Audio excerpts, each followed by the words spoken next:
Hi everyone, कैसे हो आप सभी। स्वागत है आपका अपने चैनल टीचिंग विद पानी में। आई होप आप सभी अच्छे होंगे और अपनी तैयारी को बेहतर कर रहे होंगे। आज से हमारी हिंदी व्याकरण की क्लास स्टार्ट हो चुकी है, जिसमें हम बेसिक से पढ़ेंगे। सबसे पहले हिंदी वर्णमाला पढ़ेंगे, हम एक टॉपिक को क्लियर करेंगे। तो चलिए आज की वीडियो को स्टार्ट करते हैं। उससे पहले अगर आप मेरे चैनल पहली बार आए हो तो मेरे चैनल को सब्सक्राइब और वीडियो को लाइक जरूर करना। हिंदी व्याकरण में सबसे पहले हम जानेंगे हिंदी वर्णमाला को। हिंदी वर्णमाला होती क्या है। वर्णों के व्यवस्थित समूह को वर्णमाला कहते हैं। हिंदी वर्णमाला में कुल 52 वर्ण होते हैं। मैंने क्या बताया, वर्णमाला क्या होती है। वर्णों का जो व्यवस्थित समूह होता है उसे हम वर्णमाला कहते हैं। हिंदी वर्णमाला में कुल 52 वर्ण होते हैं, जिसमें स्वर और व्यंजन होते हैं। वर्णमाला में क्या होते हैं, स्वर और व्यंजन। स्वर की बात की जाए, स्वर कितने होते हैं तो आपको याद रखना, हिंदी वर्णमाला में 11 स्वर और 33 व्यंजन है। तो कितने हुए, 44। अब काफी लोग मुझे सोच रहे होंगे कि मैम ने अभी हाल बताया कि 52 वर्ड होते हैं, 11 स्वर और 33 व्यंजन, ये तो 44 हुए, तो 52 वर्ड कैसे हुए। तो आप लोग पूरी क्लास देखिए, आपको समझ में आएगा 52 वर्ड होते कैसे हैं। हम लोग बार बार बोल रहे हैं वर्ड। वर्ड होता क्या है। भाषा की सबसे छोटी इकाई ध्वनि है और ध्वनि को लिखित रूप में वर्ड के द्वारा व्यक्त किया जाता है।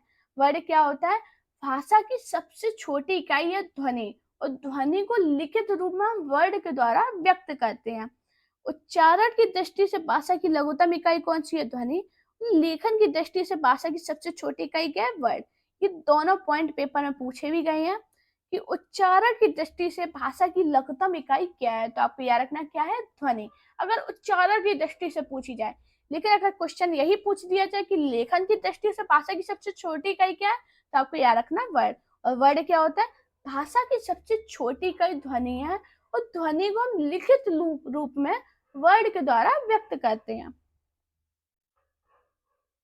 वर्ड होते क्या है, वर्ड कितने होते हैं, स्वर और व्यंजन। अभी हाल मैंने बताया था वर्ड कितने, स्वर और व्यंजन। अब स्वर कौन कौन से होते हैं, तो कौन कौन से आते हैं, ह्रस्व स्वर, दीर्घ स्वर और प्लुत स्वर। स्वर कितने होते हैं, लेकिन आपको याद रखना जो प्लुत स्वर है ये संस्कृत में आता है। किस में आता है, ये संस्कृत में आता है। अगर हिंदी की बात की जाए तो हिंदी में 2 स्वर है और संस्कृत में 3 हो जाते हैं। व्यंजन, स्पर्श व्यंजन होते हैं, अंतस्थ व्यंजन और ऊष्म व्यंजन। व्यंजन कितने होते हैं, 3 होते हैं, स्पर्श व्यंजन, अंतस्थ व्यंजन, ऊष्म व्यंजन। स्वर कौन कौन से, ह्रस्व स्वर, दीर्घ स्वर, और संस्कृत में कौन सा होता है, प्लुत स्वर और होता है। अब हम एक एक को पढ़ेंगे कि ह्रस्व स्वर क्या होते हैं, दीर्घ स्वर क्या होते हैं, स्पर्श व्यंजन क्या। तो चलिए सबसे पहले हम जाने कि ह्रस्व स्वर को। ह्रस्व स्वर होते क्या है, जिन स्वरों के उच्चारण में, माफी चाहेंगे तो उच्चारण होगा, जिन स्वरों के उच्चारण में बहुत कम समय लगता है, ह्रस्व स्वर होते हैं। ये कितने होते हैं, 4 होते हैं। मैंने क्या बताया, उच्चारण में जिन स्वरों के उच्चारण में बहुत कम समय लगता है, वो क्या होते हैं, ह्रस्व स्वर होते हैं। और ये होते कितने, 4। कौन कौन से, आ, ई, उ, ऋषि। बोलिए, आ, ई, उ, ऋषि। आपने बोला इसमें ज्यादा टाइम नहीं लेगा, तो इसे क्या कहेंगे, ह्रस्व स्वर। ये कितने होते हैं, 4। इनकी संख्या अक्सर का पेपर में पूछी गई है कि ह्रस्व स्वर की संख्या कितनी होती है, तो आपको याद रखना 4 होती है। अब हम जानेंगे दीर्घ स्वर को। जिन स्वरों के उच्चारण में ह्रस्व स्वर से लगभग 2 गुना समय लगता है, दीर्घ स्वर 7 होते हैं। कौन कौन से होते हैं, आ, ई, उ, ए, ओ, औ। बोले हो ना, तब देखो ह्रस्व स्वर बोला था आ, तुरंत बोल दिया था बड़ा आ। तो इसमें देखो इससे ज्यादा समय लगा, इसलिए ह्रस्व स्वर से 2 गुना समय किसमें लगता, दीर्घ स्वर में। और इनकी संख्या कितनी होती है, 7। पेपर में क्वेश्चन कैसा बनता है कि ह्रस्व स्वर दे दिया, दीर्घ स्वर दे दिया, इनमें से कोई एक स्वर दे देंगे और पूछेंगे ये किसके अंतर्गत आता है, ह्रस्व स्वर के अंतर्गत, दीर्घ स्वर के। तो आपको याद रखना है ह्रस्व स्वर में कौन कौन से आते हैं, आ, ई, उ, ऋषि। दीर्घ स्वर में बड़ा, बड़ी ई, बड़ा ऊ, एड़ी, ऐनक, ओखली और औरत। ऐसी बचपन में याद की थी, ऐसी याद करोगे तो याद होंगे। अगर ज्यादा अपने आपने सोचा कि नहीं हमें ऐसे याद नहीं करना, हम तो बड़े हो गए, तो कंफ्यूज में आ जाओगे। अब हम जानेंगे प्लुत स्वर। भले ही ये संस्कृत में होता है, लेकिन हमें अपनी नॉलेज के जानना प्लुत स्वर होता क्या है। तो जिन स्वरों के उच्चारण में ह्रस्व स्वर से 3 गुना अधिक समय लगता है, उनसे उसके आगे हिंदी की गिनती का अंक 3 लिखा जाता है। अब 3 गुना समय, आप तो सोचोगे 3 गुना इसमें समय लगेगा। अब लिखिए ओम। ओम बोलिए, अपने मन, अपने मुंह में बोलिए ओम। देखो ज्यादा लग रहा है ना। और ये जो हिंदी में 3 को ऐसे ही लिखते हैं, हिंदी का अगर आप गिनती लिखते होगे तो ऐसे ही लिखते हैं। तो आपको याद रखना, जब आप शब्द बोलोगे पहली बात तो ये 3 अक्षर का होता है। एक ट्रिक ये हो गई। दूसरी ट्रिक क्या हुई, इसमें गिनती का 3 लिखा होगा और आप बोलिए ओम। देखो इससे ज्यादा समय लग रहा है, तो ये क्या हो गया, प्लुत स्वर। मैंने ह्रस्व स्वर के बारे में आपको क्या बताया था, ये 4 होते हैं। कौन कौन से होते हैं, आ ई उ ऋषि, दीर्घ स्वर बड़ा बड़ी बड़ाऊ एड़ी ऐनक ओखली औ औरत। और प्लुत स्वर में कौन सा आएगा, गिनती का अंक 3 लिखा होगा, प्लुत स्वर होता है। वैसे ये संस्कृत में होता है, लेकिन फिर भी मैंने आपको नॉलेज के लिए बता दिया। आपसे पूछ दे कोई प्लुत स्वर क्या होता है, तो आपको पता तो है कि प्लुत स्वर होते क्या है। अब हम जानेंगे व्यंजन को। व्यंजन होते क्या है, जिन वर्णों के उच्चारण स्वरों की सहायता से किया जाता है तथा हवा कंठ से निकलकर मुंह में रुककर बाहर आए, उन्हें व्यंजन कहते हैं। सबसे पहले आपको यही याद रखना, जो व्यंजन होते हैं इनका उच्चारण स्वरों की सहायता से किया जाता है तथा हवा कंठ से निकलकर मुंह में रुककर बाहर आए, उन्हें व्यंजन कहते हैं। आपने देखा होगा व्यंजन आप बोलोगे, जैसे व्यंजन होता है इसमें स्वर की सहायता लेनी पड़ती है तभी हम बोलते हैं। कोई भी व्यंजन बिना स्वर की अधूरा होता है। अब व्यंजन होते कितने हैं, तो व्यंजन में सबसे पहले मैंने आपको क्या बताया था, स्पर्श व्यंजन। तो क्या है, जिन व्यंजनों को उच्चारण करते समय हवा कंठ तालु मूर्धा दंत एवं ओठों को स्पर्श करके मुख से बाहर आती है, उन्हें स्पर्श व्यंजन कहते हैं। यह 25 होते हैं। ये इंपॉर्टेंट पॉइंट है, पेपर में बहुत बार पूछा गया है स्पर्श व्यंजन कितने होते हैं, तो आपको याद रखना है स्पर्श व्यंजन 25 होते हैं। और व्यंजन होते क्या है, जिन वर्णों का उच्चारण स्वरों की सहायता से किया जाता है उन्हें हम क्या कहते हैं, व्यंजन कहते हैं। और स्पर्श व्यंजन कितने होते हैं, 25 होते हैं। का से मा तक स्पर्श व्यंजन को 5 भागों में बांटा जाता है। का से मा तक जो है उन्हें हम स्पर्श व्यंजन कहते हैं। देखो ये 5 है, ये 5 है, ये सभी स्पर्श व्यंजन है। अब इधर से बनता है क्वेश्चन, का वर्ग है। अब बोलो का वर्ग, का, खा, गा, घा, ड़ा। ये बोले तो हम देखो गले से आवाज आ रही, कंठ से आ रही है ना।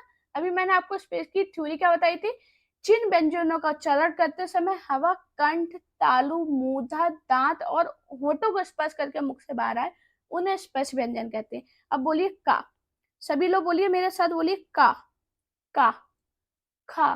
तो आप बोले ना, तो जो आवाज है वो गले से आ रही है, तो क्या है ये, कंठ। कंठ वर्ग में कौन से आते हैं, का वर्ग आएगा। अब बोलिए चा, छा। आपकी जीभ है वो आपके तलवे को स्पर्श कर रही है, तो ये क्या हो गया, तालु। ता, ठा। तो आपकी ये क्या है, मूर्धा।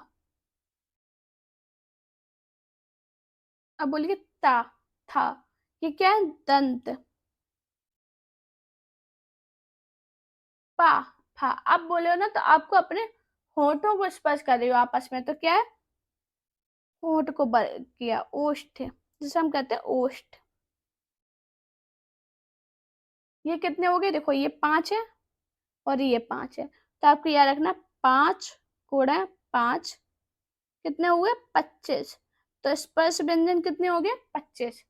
का से मा तक सभी स्पर्श व्यंजन होते हैं। एक बार मेरे साथ बोलिए, मैंने क्या बताया, का वर्ग को कंठ कहते हैं, चा वर्ग को तालु कहते हैं, ता वर्ग को क्या कहते हैं, मूधा, ता को दंत और पा को होष्ठ कहते हैं।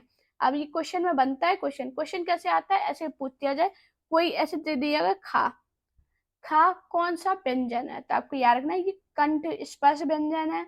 अगर ये पूछा जाए कंठ वर्ण कौन सा है, तो आपको कौन सा याद रखना, खा। आप शब्द बोलोगे, अब मेरे साथ एक बार शब्द बोलना, आपको सारे वर्ड समझ में आ जाएंगे कि हमारे बोलते समय आवाज कहाँ से आ रही है। का, गले से आवाज आ रही, चा, हमारी जीभ है वो अपने तलवे को स्पर्श कर रही, मूधा को, मूधा क्या होता है, दांत और तलवे के बीच की जगह होती है, उसे मूधा कहते हैं। ता, अब बोलोगे ना तो आपकी जीभ स्पर्श कर देगा। अब बोलो ता, आपकी जो जीभ है आपके दांतों को स्पर्श कर रही है। पा, आपके होंठ आपस में स्पर्श कर रहे हैं, इसी को हम स्पर्श व्यंजन कहते हैं। और ये होते कितने, 25 होते। कौन से, कंठ, तालु, मूधा, दंत और ओष्ठ। अब हम जाने कि अंतस्थ व्यंजन। अंतस्थ व्यंजन होते क्या हैं? जिन व्यंजनों का उच्चारण स्वरों और व्यंजनों के मध्य होता है, अंतस्थ व्यंजन कहते हैं। ये 4 होते हैं। ये बहुत इंपॉर्टेंट है। अंतस्थ व्यंजन ऊष्म व्यंजन पूछ ही लेता है कि कौन कौन से, या, रा, ला, वा। अब इसकी कैसे कैसे याद रखोगे, तो आपको याद रखना वायरल। वायरल ये क्या है, अंतस्थ व्यंजन। आपको वायरल याद रखना। वायरल क्या, अंतस्थ व्यंजन, जिसमें वा, या, रा और ला आपको याद रखनी है। ऊष्म व्यंजन, जिन व्यंजनों का उच्चारण करते समय हवा मुंह में टकराकर ऊष्म या गर्मी पैदा करती है, ऊष्म व्यंजन कहते हैं। इनकी संख्या भी 4 होती है। सा, सा, सा, हा। इसकी टिक क्या होगी, S3H। इसकी ट्रिक क्या है, S3H, जिसमें तीनों सा आ जाएंगे और हा को हम H लिखते हैं ना, क्या हो गया, मैंने क्या बताया। पहले तो अभी थ्योरी याद रखनी है। जिन व्यंजनों का उच्चारण स्वरों और व्यंजनों के मध्य होता है, अंतस्थ व्यंजन कहते हैं। ये 4 होते हैं, यार अलावा। ऊष्म व्यंजन क्या होते हैं, जिन व्यंजनों का उच्चारण करते समय हवा मुंह में टकराकर ऊष्म या गर्मी पैदा करती है, ऊष्म व्यंजन कहते हैं। इनकी संख्या भी 4 होती है। कौन सी है, सा, सा, सा, हा, टिक, S3H और वायरल।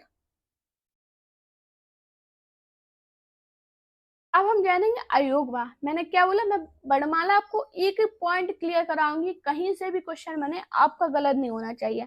अयोगवाह क्या होता है, आ की योग से जो अर्थ वहन करे उसे अयोगवाह कहते हैं। किसी स्वर के योग से जो सार्थक शब्द बनते हैं वे अयोगवाह होते हैं। इनकी संख्या कितनी है, 2, अंग और आहा। अंग और आहा क्या है, अयोगवाह होते हैं। अयोगवाह के वेद की बात करें तो अनुस्वार, विसर्ग और अनुनासिक आते हैं। अयोगवाह कौन से हैं, अंग और आहा। अब क्वेश्चन बनता है कि जैसे अंश लिख के दे दिया, अंश क्या है, तो आपको याद रखना अयोगवाह है, जिसमें क्या आता है, अनुस्वार में आता है। अनुस्वार का चिन्ह क्या होता है, बिंदु होता है। देखो ये बिंदी लगी है, यही अनुस्वार है। विसर्ग आप सभी लोग याद कर लोगे, 2 बिंदी लगी होती हैं। अनुनासिक, अनुनासिक, अनुस्वार और अनुनासिक में हम कंफ्यूजन में आते हैं, तो आपको याद रखना अनुस्वार में 1 बिंदी होती है और अनुनासिक में 6 होती है। ये चंद बिंदु होती है।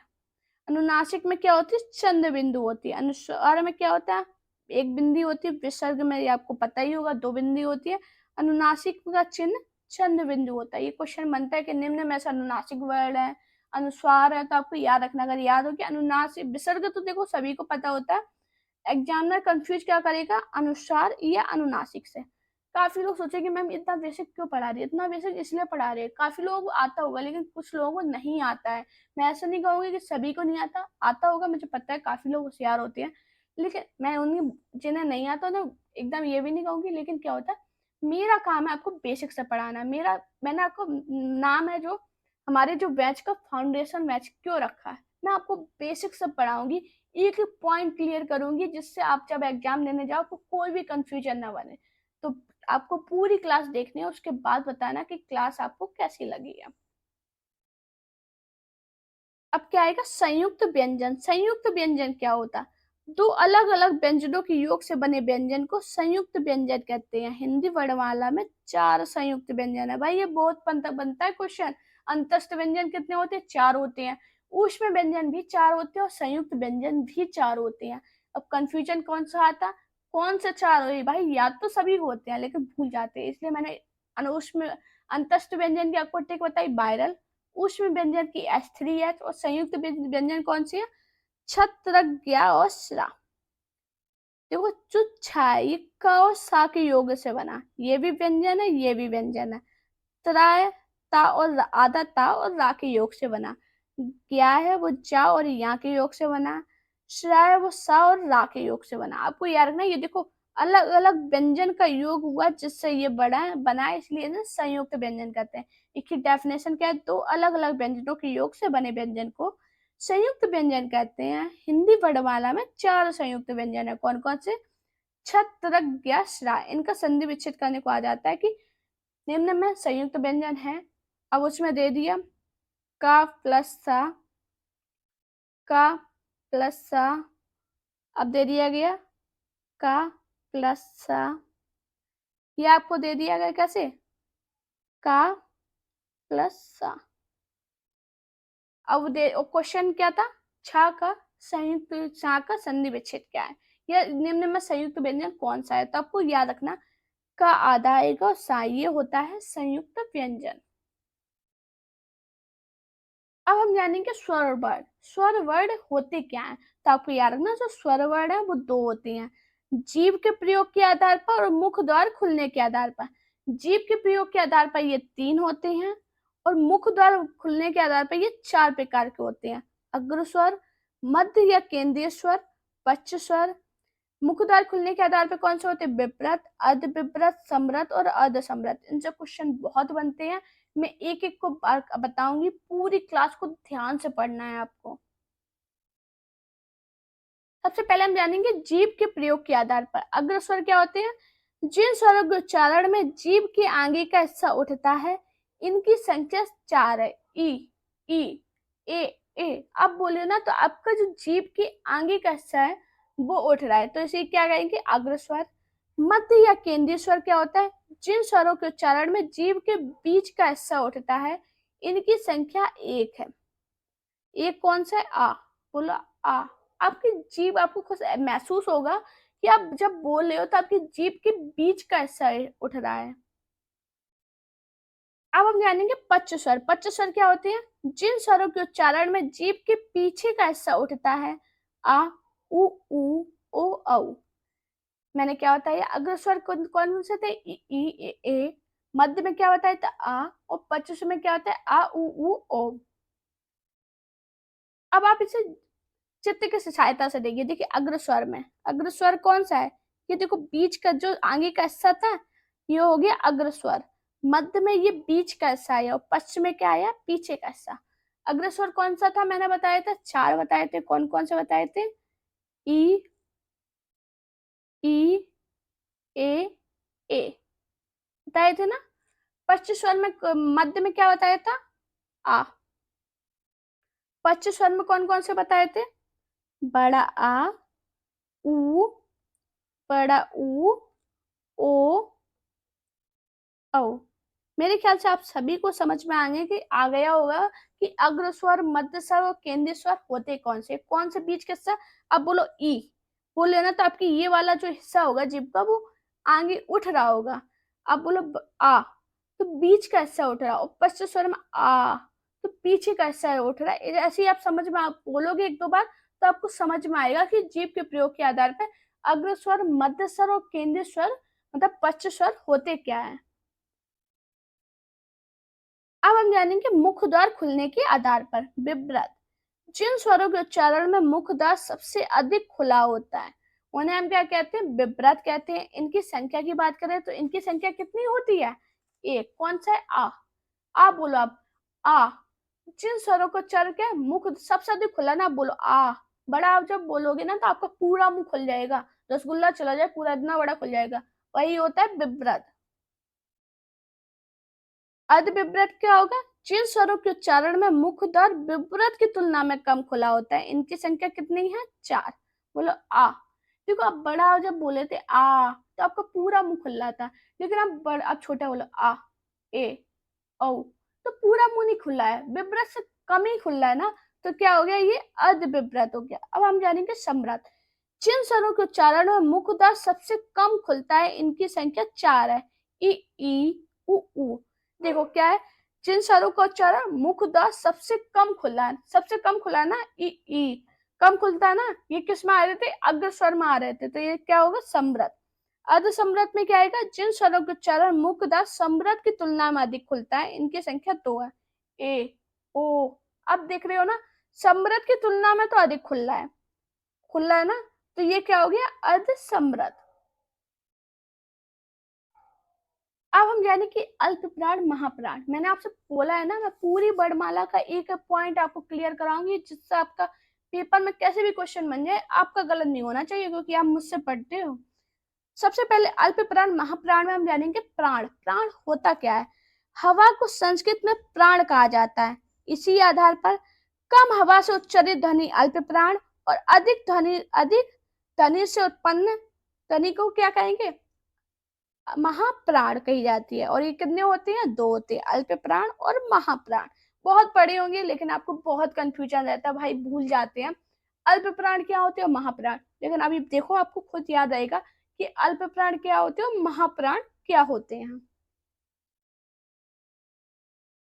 अल्प प्राण क्या होते हैं, ऐसे व्यंजन जिनको बोलने में कम समय लगता है और बोलते समय मुख से वायु कम निकलती है, उन्हें अल्प प्राण कहते हैं। इनकी संख्या की बात करें, इनकी संख्या 20 होती है।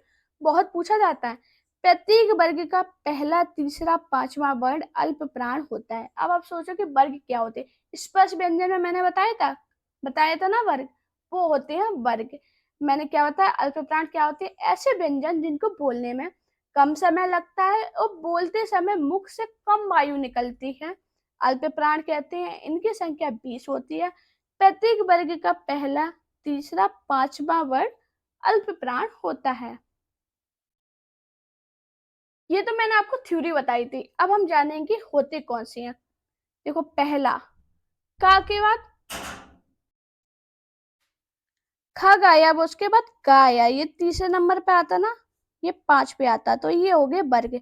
का वर्ग, चा वर्ग, टा वर्ग, ता वर्ग, पा वर्ग। इसका पहला तीसरा और पांचवा वर्ण क्या होते हैं, अल्प प्राण होते हैं।